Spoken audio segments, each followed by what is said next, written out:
Hey everybody. In order to have a strong and healthy mind, you want to guard against extreme thinking. No black or white thinking here.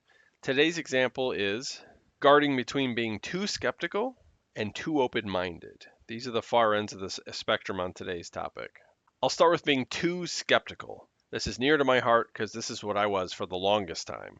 When you're too skeptical, you're going to shoot down a lot of ideas. And if you don't think the idea is good, at least part of the idea is good. Because remember, everybody knows something you don't, and every topic you are missing some information on. If you're too skeptical, you're going to be closed to absorbing a lot of good information. Also, being skeptical leans more to the negative or pessimistic side of things. So when you find the flaws in everything, you're going to have kind of a negative default in your mind. Looking for the negative in everything and having a negative default is going to program your RAS, or your reticular activating system. To make a long story short, the more you focus on good things, your brain filter shows you more good things. The more you focus on bad things, the more your brain looks for negative or bad things. So when you're highly skeptical, you're more tilted in a negative direction and you'll have a negative foundation with your thinking. Another example of being too skeptical comes from a difference between myself and my better half. I like to analyze and tear everything apart. I like to know why on everything. I'm very curious. My better half doesn't want everything explained away.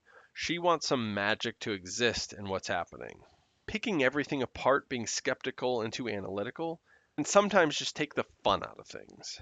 So as I just mentioned, if you're analyzing everything, have a bit of a negative tilt, and you're taking the fun out of most things, you're not that fun to be around. So that leads into the other extreme, being too open-minded. I'm a curious person and I've tilted away from skepticism and I've become much more curious and open-minded. And it's been a good thing. But as the famous quote says, you don't want to be so open-minded that your brain falls out, where you have no filters and no standard for evidence at all. People that are too open-minded, I find, are more susceptible to conspiratorial thinking or conspiracy theories. Now, don't get me wrong, I actually love conspiracy theories. They're super interesting, they're fun. I probably believe 6 out of 10 of them. And if we look back in history, it's really justified. Do your homework, folks. But when you start getting up to that 9 out of 10 or 10 out of 10 belief in conspiracies threshold, you're starting to lose touch with reality. And why do we do this? Humans are meaning-making machines. To evolve, when we were cavemen, when we saw thunder in the skies, we'd attribute that it was an angry god in the sky. When the bushes rustled, our ancestors that survived assumed it was a tiger and ran and hide. So anytime that we don't understand something in the world around us, it hits a deep survival mechanism in us, and we have to put meaning to it. So it makes sense when we want to make connections to things. So if you add together being extremely open-minded and that we're all meaning-making machines, you can see where excessive open-mindedness can lead to conspiratorial thinking. Also, when you're too open-minded, you just let everything in your head, like I said, no filter. Your head is just full of a ton of noise and not a lot of clear signal. In the end, you're going to be very, very confused. So what's one great piece of advice to decide whether you're being too close-minded or too open-minded and try to stay somewhere in the gray middle, which is reality? I like the sentence, trust but verify. Trust because we want to be open-minded when someone is talking to us. Everyone you ever talk to is going to know something you don't know. And everything you believe right now, you have some parts of it wrong, I promise you.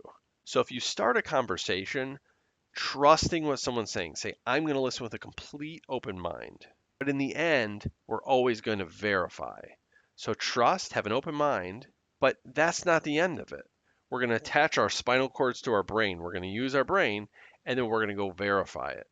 You'd be amazed what you can uncover after you listen to somebody's details or ideas and just go do 5 to 10 minutes of research on your own.